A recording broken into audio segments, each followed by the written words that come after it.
What's going on, golf addicts? Welcome to the Tour Junkies After Dark, presented by DraftKings Sportsbook. It's the Hero World Challenge 2021. If you're like, what is that? That is a 20-man field, no-cut event that Tiger Woods hosts every year in Albany, Bahamas. Not New York, the Bahamas, all right?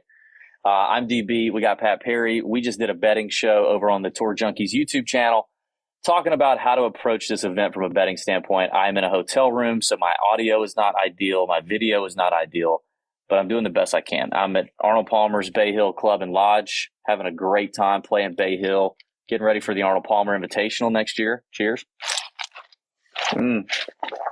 Pat, how you doing, buddy? You good? I'm great. I'm in my normal spot, so there's not really anything interesting about that. You look great. You sound great.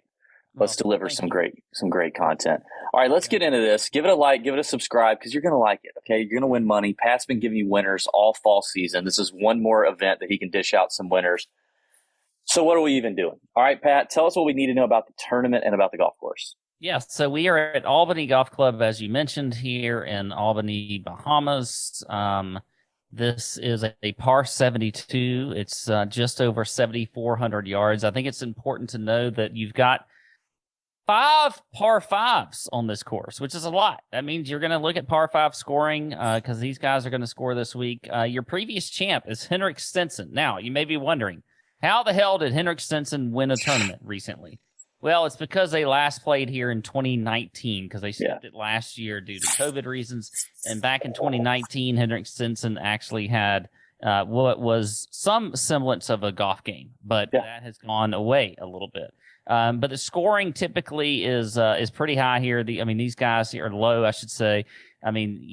You've got like John Rahm won here at 20 under, Ricky Fowler at 18 under, Hideki won here, Bubba won here in 2015, Jordan Spieth in 2014 at 26 under. So a lot of scoring at this tournament. But look, there's only a few players in the field. So you know what? Just get a few, don't bet all over the field. Just get a few good bets and place them, and then go from there and see what happens. And that's what we're going to do for you tonight. We don't have, 1,000 bets to give you. We're going to give you our favorites. But look, they're going to score this week. This is it's an exhibition event. There's no cut or anything. They're out here to have fun, but they are somewhat serious because it's not an exhibition event. It should be, but it's not. Well, it should be, but they get world ranking points and all of that kind of stuff. I think do they even get FedEx points? Probably.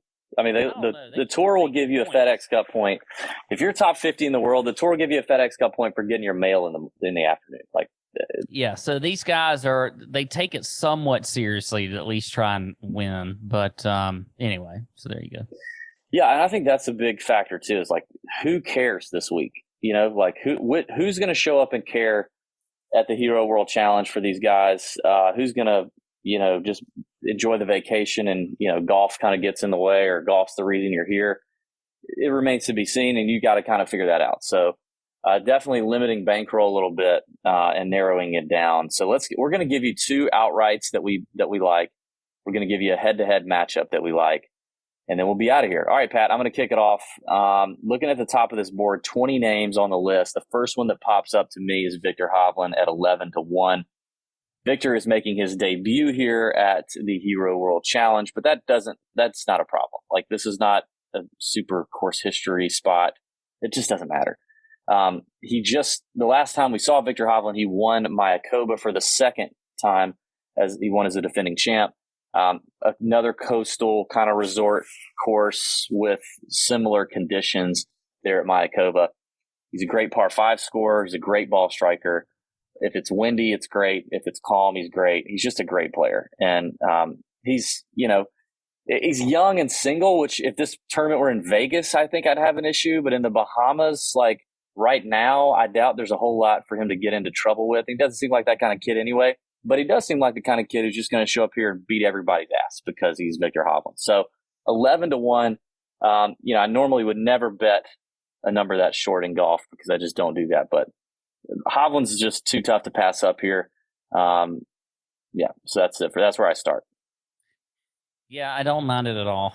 I was kind of thinking here Jordan Spieth right there at 11-1, but I think I'm going to go Sam Burns at 14-1. I think, Sam Burns could come in here. He's had a great fall, or really a great year all around. Just top off the year and just, get a good win here in this tournament and a fun event. And he's playing well. So at 14-1, I think that's a good number for him. Regardless of how well he has played in, this entire year, a lot of people that are watching this event or actually paying attention to this may not even still know how good Sam Burns is. If you think about it, I mean, this is one of those events where you've got the big names there like Rory and JT and Victor Hovland and Jordan Spieth, whoever else, right around Sam Burns, Tony Finau, Bryson DeChambeau right in front of him. And I think Burns, might get a little bit of lost in the shuffle here of guys that, are being bet here on the shorter end. So I like that number there, 14-1, Sam Burns for me. Yeah, I like Burns a lot. Same kind of killer mentality, I think, for him coming into this week as we're going to see out of Hovland. The last bet that I'll give you outright, kind of a long shot here in this event, is at 25-1, and that's Matt Fitzpatrick. The Englishman is coming off a runner-up just last week at the DP World Tour Championship, where Colin Morikawa took it down.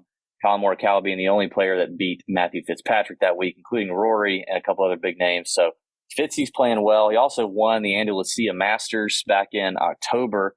So, I mean, his fall form has been pretty good. He didn't have great showings when he played on the PGA Tour. He finished like 64th at Mayakoba, 30th at the Bermuda. But, a win and a runner-up, pretty good showing out of Fitzpatrick. So first time out here, but he's got all the game he needs to play well here.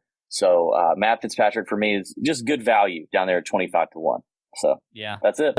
I don't mind it. I have a crazy one here, and it's actually shorter than Fitzy, but Justin Rose at 22-1. We've seen him play a little bit better recently. He's kind of his form has been spotty all year, but he did finish top 12 at the RSM Classic just a couple of weeks ago.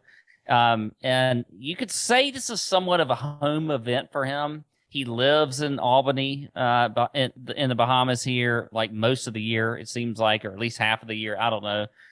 But he's always there if you follow him on social media. So I'm sure he's got a lot of experience on the course. He's comfortable here. So at 22-1, I'll throw out some Justin Rose there. The old home course Pat. That's what we like to call him. Yep. I like it.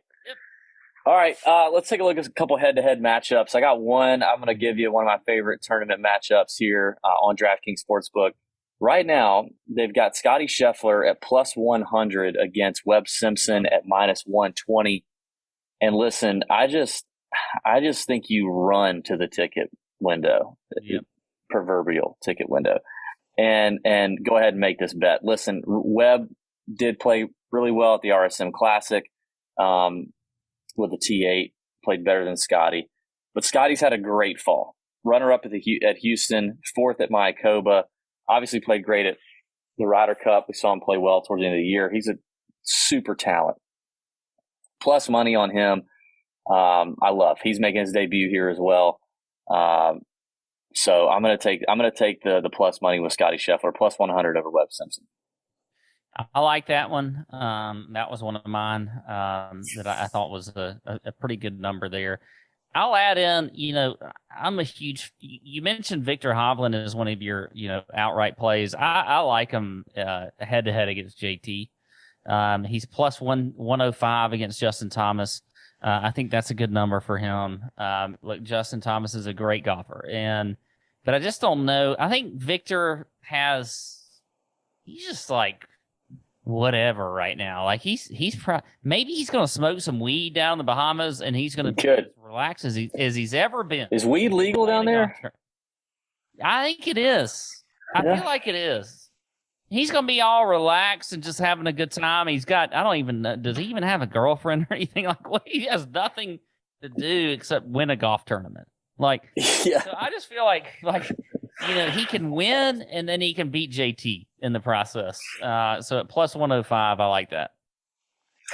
All right, pretty much agreement there on the matchup, so I like that. Awesome. All right, well, listen, that's been your last installment of TJ After Dark for 2021. I'm so glad I could do it in this crappy hotel setting with garbage audio.